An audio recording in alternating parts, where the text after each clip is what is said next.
بسم اللہ الرحمن الرحیم رب زدنی علما حسبنا اللہ ونعم الوکیل۔ السلام علیکم ناظرین، جیسا کہ آپ لوگ جانتے ہیں کہ ہم ہر روز نئے گیسٹ کے ساتھ حاضر ہوتے ہیں، تو آج کے جو ہمارے گیسٹ ہیں بہت ہی چارلی پرسنالٹی ہیں۔ یہ عبدالرحیم خان ان کا نام ہے، اور یہ پاکستان سے ہیں، لیکن پچھلے 15 سالوں سے یہ یو کے میں رہ رہے ہیں۔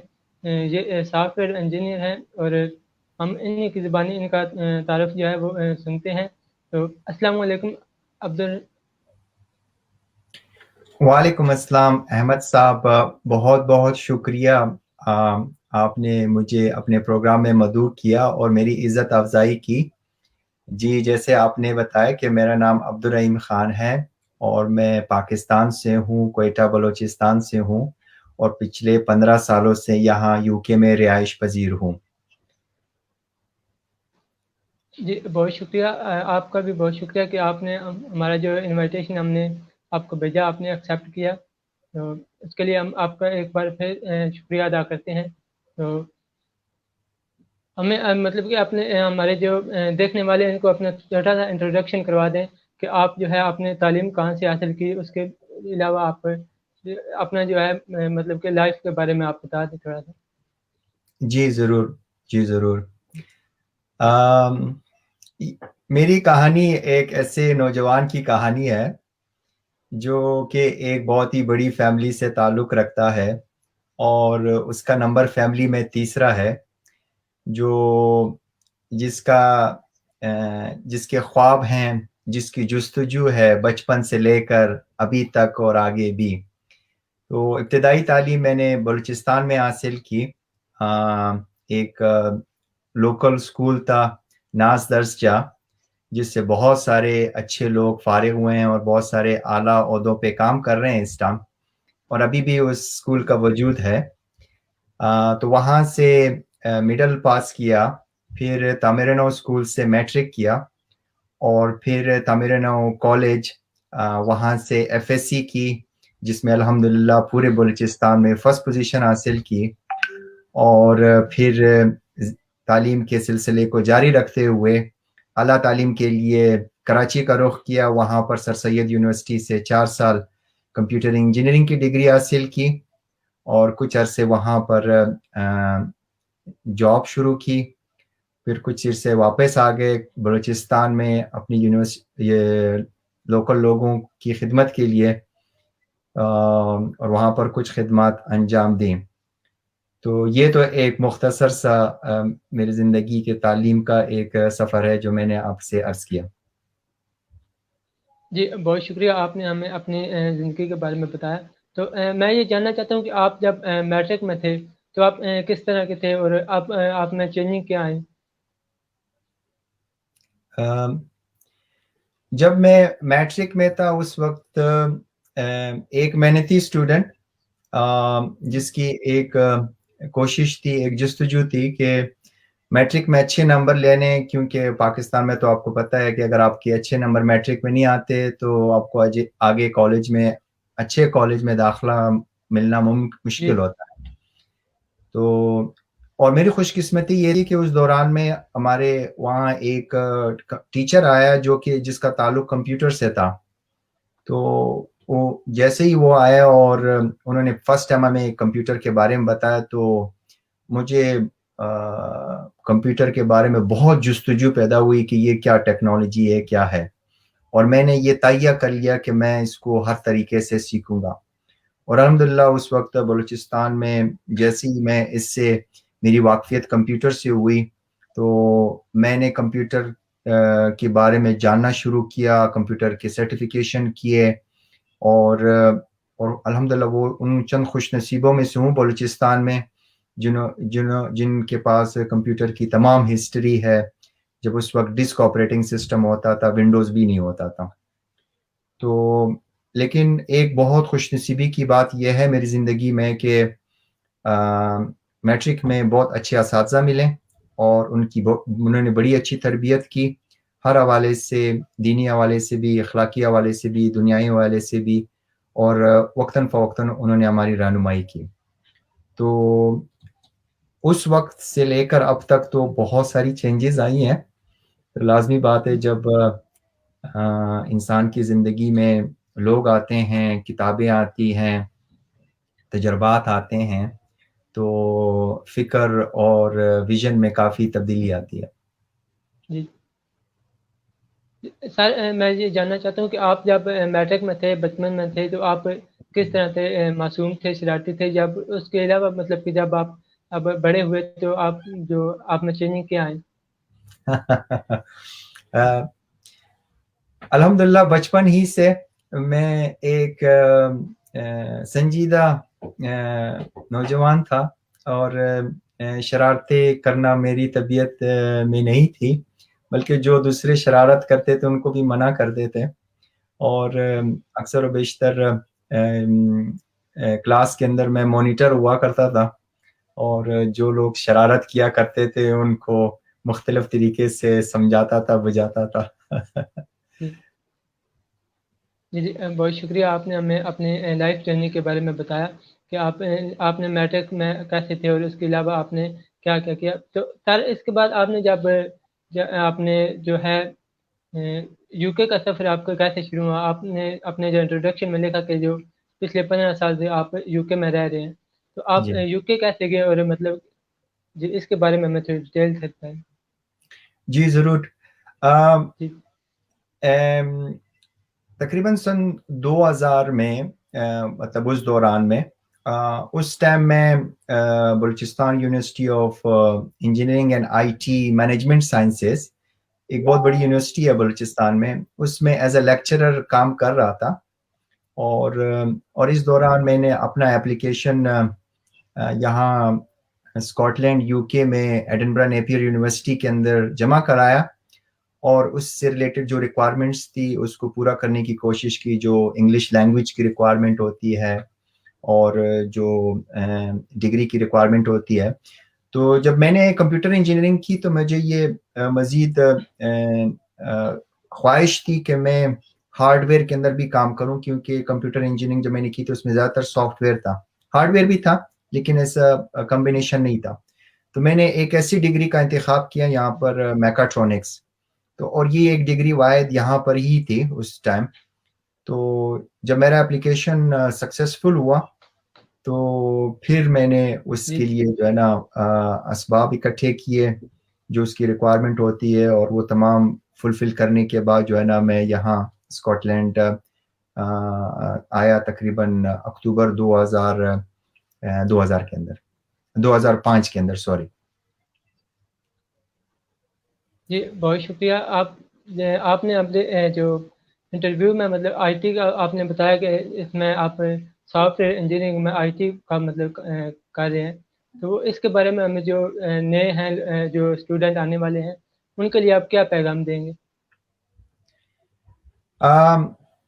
اس وقت جو ہمارے نوجوان مختلف یونیورسٹیز، کالجز اور آئی ٹی انسٹیٹیوٹس میں سرٹیفکیشن کر رہے ہیں یا مختلف سکلز آن لائن حاصل کر رہے ہیں، سب سے پہلے تو ان کو کوشش کرنی چاہیے کہ جو کچھ وہ سیکھ رہے ہیں بہت اچھا سیکھیں، اور بالکل ایک کلیئرٹی کے ساتھ کریں اور پریکٹیکل کریں، تاکہ اگر آپ سے اس چیز کے بارے میں پوچھا جائے تو آپ کو شروع سے آخر تک تمام چیزوں کا پتہ ہو۔ تو ایسا نہیں ہو کہ آپ نے جو ہے نا ایک اپنے اوپر بوجھ رکھ کے سیکھا ہو اور چیزوں کی اندازہ نہ ہو آپ کو۔ تو آئی ٹی کی فیلڈ جو ہے نا بہت ہی کمپٹیٹیو فیلڈ ہے، اس میں بہت سارے شعبے ہیں، اور بہت ساری یونیورسٹیز سے، کالجز سے، سرٹیفکیشن انسٹیٹیوٹ سے جو ہے نا بہت سارے لوگ ایک سال کے اندر آتے ہیں مارکیٹ کے اندر، اور بہت سارے لوگ مائگریشن کرتے ہیں پاکستان میں ایک شہر سے دوسرے شہر۔ تو آپ کا کمپٹیشن بہت سارے لوگوں سے ہے،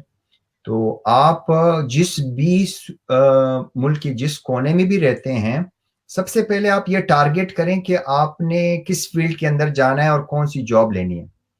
اور پھر اس کے بعد آپ اس کے دیکھیں کہ اس کی کیا کیا ریکوائرمنٹ ہے، اس کے لیے کون سی ڈگری چاہیے، کون سی سرٹیفکیشنز چاہیے، کیا اس کے لیے تجربہ چاہیے، کیا اسکل سیٹ چاہیے، کیا کیا چیزیں آپ کو آنی چاہیے۔ تو جب آپ اس کو ریورس انجینئرنگ کریں گے کہ پہلے جاب دیکھیں پھر اس کے مطابق آپ اپنے آپ کو تیار کریں،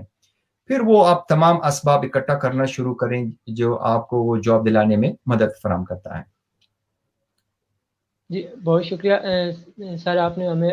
کافی ڈیٹیل سے بتایا. سر میں یہ پوچھنا چاہتا ہوں کہ میں نے آپ کا ایک انٹرویو سنا تھا جس میں آپ سے سوال یہ ہوا تھا کہ آپ یہ کرونا وائرس کی وجہ سے ہماری زندگی پر کیا اثر پڑا ہے، تو آپ نے اس کے بارے میں کافی ڈیٹیل سے بتایا. تو ناظرین سے میں یہ درخواست کروں گا اگر آپ نے ان کی زندگی کے بارے میں ڈیٹیل سے اور جاننا چاہتے ہیں تو جو کمنٹ سیکشن میں جو ہے ان کا میں دوسرے انٹرویوز کا لنک دے دوں گا، تو آپ وہاں سے ان کے دوسرے انٹرویوز بھی واچ کریں. تو سر میں اسی جو سوال کا جو تھوڑا کنٹینیو کرتا ہوں کہ اب جو کرونا وائرس کی جو دوسری لہر شروع ہوئی ہے، اس سے آپ جو کاروباری حضرات ہیں ان کو آپ کیا مشورہ دیں گے؟ بالکل، بہت شکریہ احمد صاحب، آپ نے اپنے ناظرین کو یہ بتایا کہ اگر وہ کچھ پہلے اس حوالے سے آگاہی حاصل کرنا چاہتے ہیں تو وہ میرے پہلے انٹرویو کو دیکھ لیں جو میرے ڈاکٹر سنجے کے ساتھ تھا. جی دوسری لہر پہلے لہر کے مناسبت تھوڑی سی ڈیفیکلٹ ہے، وہ اس وجہ سے کہ جو وائرس ہے وہ اس میں کافی چینجز آ رہی ہیں اور وائرس جو ہے نا اس کی نوعیت بدل رہی ہے. گو کہ اس وقت ہم ویکسین بنا چکے ہیں جو کہ اس وقت سائنس کا ایک کرشمہ ہے کہ ہم نے ایک محدود مدت کے اندر ویکسین بنائی اور یہ سائنس کی تاریخ میں یاد رکھا جائے گا کہ لوگوں کی کاوش کی وجہ سے یہ ویکسین آ گئی. اب ویکسین آ گئی ہے. ویکسین سب سے پہلے تمام حکومتوں کی یہ کوشش ہے اور پاکستان نے بھی الحمدللہ، چائنا نے ان کے ساتھ تعاون کیا کہ ویکسین ہمارے ملک میں آ گئی ہے اور جو فرنٹ لائن کے اوپر ہمارے ڈاکٹرز ہیں، ہمارے نرسز ہیں اور جو لوگ فرنٹ کے اوپر کام کر رہے ہیں، پولیس ہیں، بریگیڈز ہیں، ان کو جو ہے نا یہ ویکسین دی جا رہی ہے. یا جو ولنریبل لوگ ہیں، مطلب بوڑھے ہیں اور جو کہ کمزور لوگ ہیں، ان کو ویکسین لگائی جا رہی ہے. تو اس میں تمام احتیاط اپنی طرف سے کریں ہی کریں، لیکن چونکہ وقت بدل رہا ہے اور کاروبار کی نوعیت بدل رہی ہے تو ہمارے تمام بزنس حضرات کو دوبارہ سوچنا چاہیے کہ اب وہ کاروبار کو کس طرح سے آگے بڑھائیں، کیونکہ جو کاروبار کے مواقع پہلے تھے فزیکل فیس ٹو فیس لوگوں کے ساتھ مارکیٹ میں جا کے لوگوں کے ساتھ تبادلہ کر کے سفر کر کے، اب شاید وہ مواقع اس طرح سے نہ ہوں. اب ہمیں اپنے بزنس کو آن لائن لانا پڑے گا اور ڈیجیٹل میڈیا کو یوز کرنا پڑے گا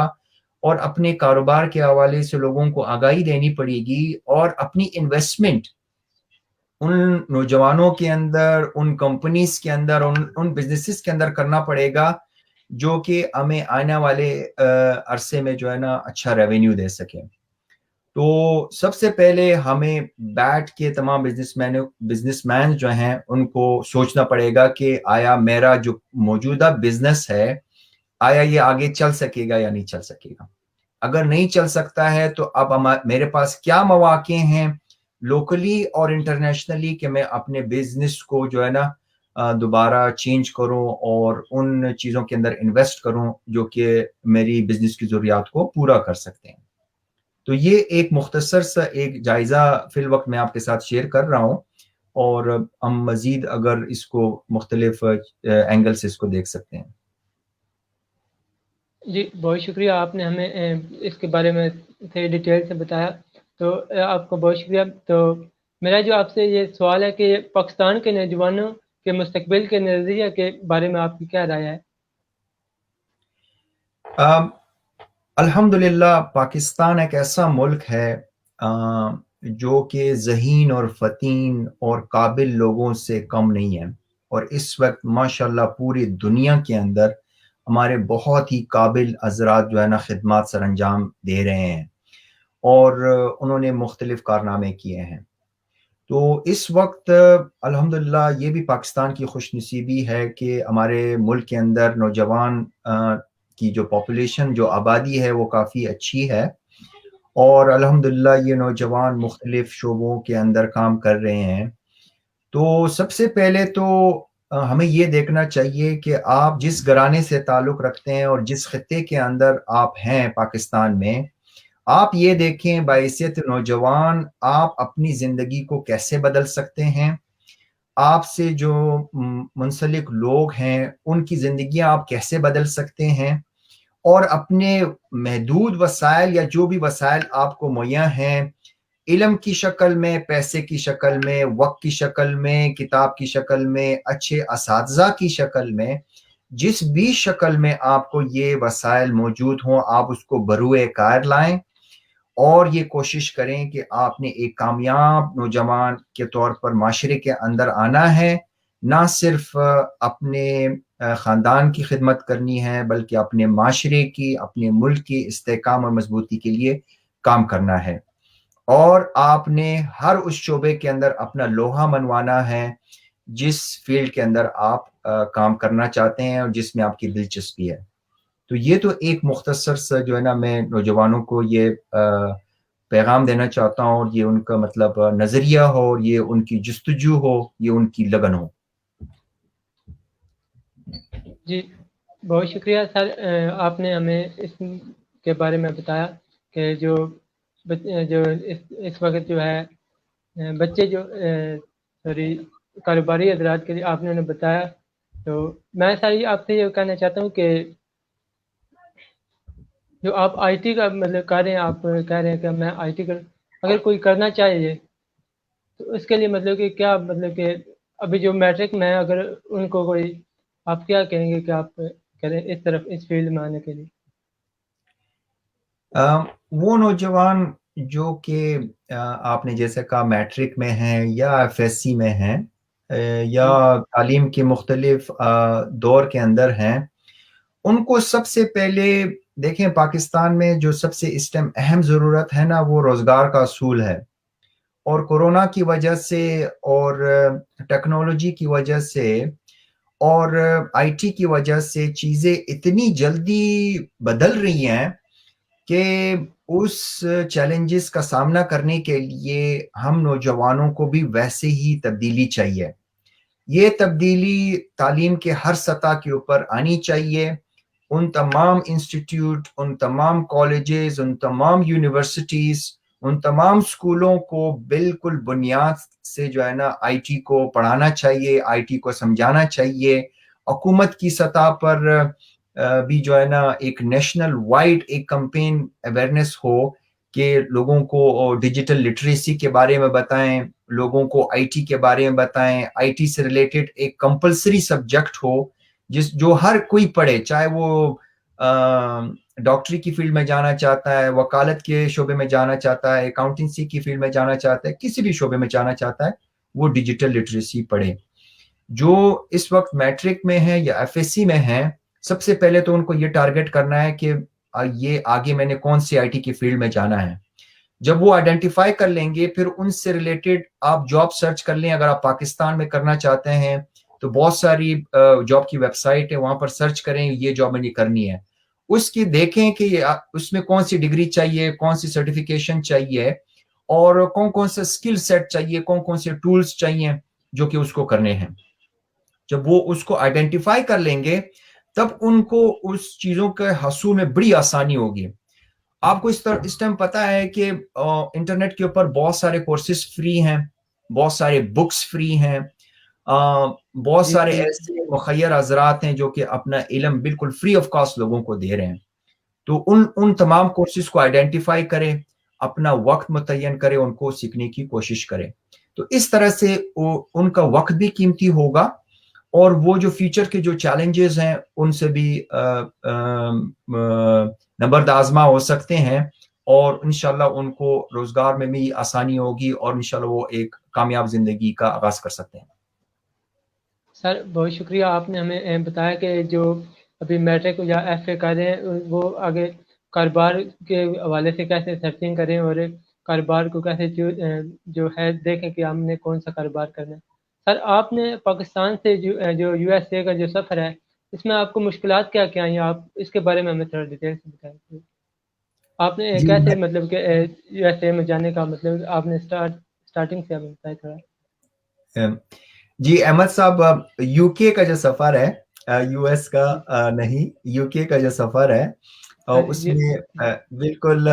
بڑی مشکلات ہوتی ہیں۔ سب سے جو بڑی پہلی مشکل ہوتی ہے کہ آپ نے اگر تعلیم کے لیے جانا ہے تو وہاں جس یونیورسٹی کو آپ ٹارگیٹ کر رہے ہیں وہاں آپ کو ان کو پروف کرنا ہوتا ہے کہ وہ آپ کی ڈگریز کو، آپ کی سرٹیفکیشنز کو اور آپ کی جس درجے کے لیے جا رہے ہیں اس کو ایکسیپٹ کر رہے ہیں. دوسرا یہ ہے کہ انگلش لینگویج کا جو ٹیسٹ ہوتا ہے آئلٹس کا، وہ ایک بہت مشکل ٹیسٹ ہے. اس کے لیے آپ کو یا تو خود تیاری کرنی ہوتی ہے اگر آپ نے انگلش لینگویج پڑھا ہوتا ہے، اور الحمدللہ میں نے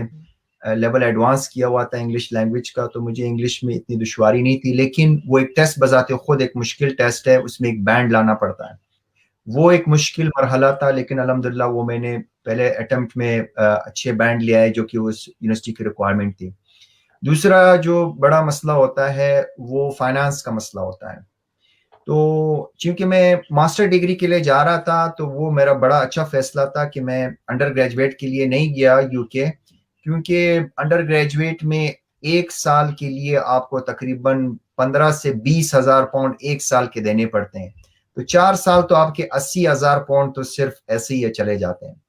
لیکن اگر آپ انڈر گریجویٹ پاکستان میں کریں اور ماسٹر اسپیشلائزیشن کے لیے یہاں پر آئیں 1.5 سال 2 سال کے اندر، تو سال کے یہاں کی جو فیس ہے وہ تقریباً 15,000 سے لے کر 20,000، اور یونیورسٹی کے اوپر ڈیپینڈ کرتا ہے، کچھ اس سے بھی زیادہ ہیں.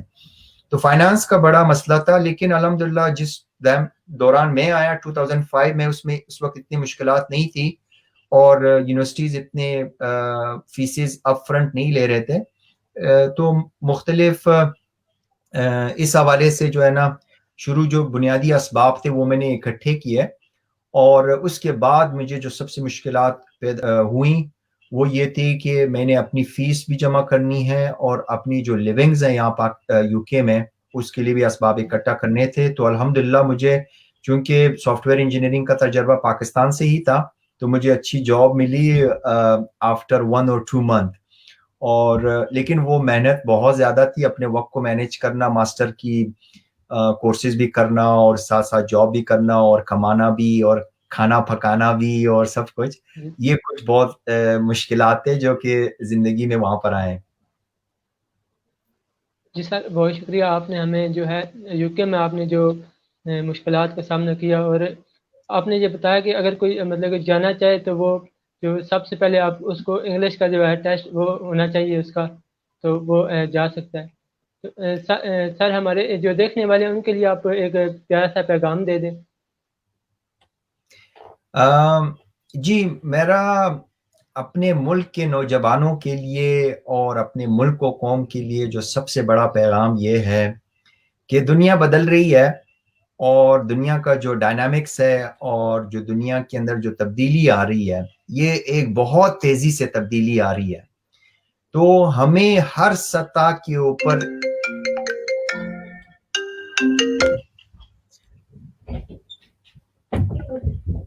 ہیلو، آواز آ رہی ہے؟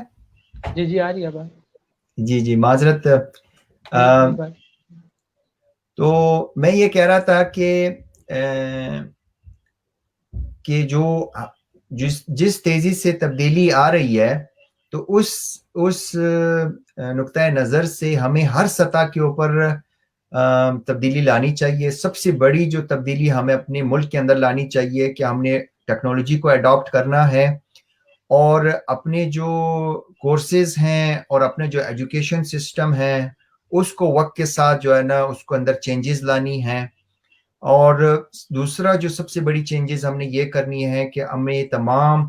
نظام کے اندر چیزوں کو آٹومیٹ کرنا چاہیے، کمپیوٹرائز کرنا چاہیے، ڈیجیٹائز کرنا چاہیے تاکہ ہمارے ملک سے کرپشن ختم ہو. اور دوسرا یہ ہے کہ ہمارے ملک کے لوگ جو ہیں وہ یہ سخاوت کا مظاہرہ کریں کہ جس کے پاس اگر دولت ہے، جس کے پاس اگر علم ہے، کسی کے پاس اگر وقت ہے